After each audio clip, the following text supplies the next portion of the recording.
আমরা যে কয়টা খেলা দেখলাম আপনাদের কেমন লাগছে একটু জবান থেকে কথা বলবেন, ভালো লাগছে কিনা? ধন্যবাদ।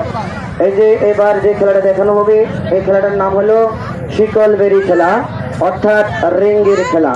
এই যে দেখেন একে কেউ বলে রিং, কেউ বলে বালা, অর্থাৎ এই রিঙ্গের বালার মধ্যে দরজা তৈরি হয়েছে বর্তমান কয়টা লক্ষ্য রেখে 1 2 3 4 5।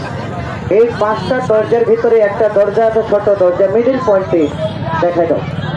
এই যে দেখেন এই যে একটা ছোট্ট দরজা আছে, এই দরজাটা দিয়ে পবিত্র হাত ও মাথা অল বডি রিংগুলো থেকে চলে আসবে কোমর পর্যন্ত।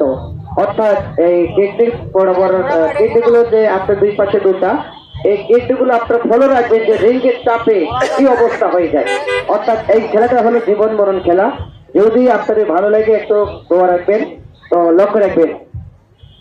হয়তোবা আমাদের এই খেলাগুলো দেখে আপনাদের হয়তোবা অনেকের কষ্ট লাগছে, অনেকের ভালো লাগছে, আবার অনেকে ঠিকঠাকই করেছে, করে নাই। যারা কষ্ট পেয়েছে ওনারা, আমি মনে করি আমার ভাইয়ের মতো, বাবার মতো, দাদুর মতো ওনাদের ঘরে আমার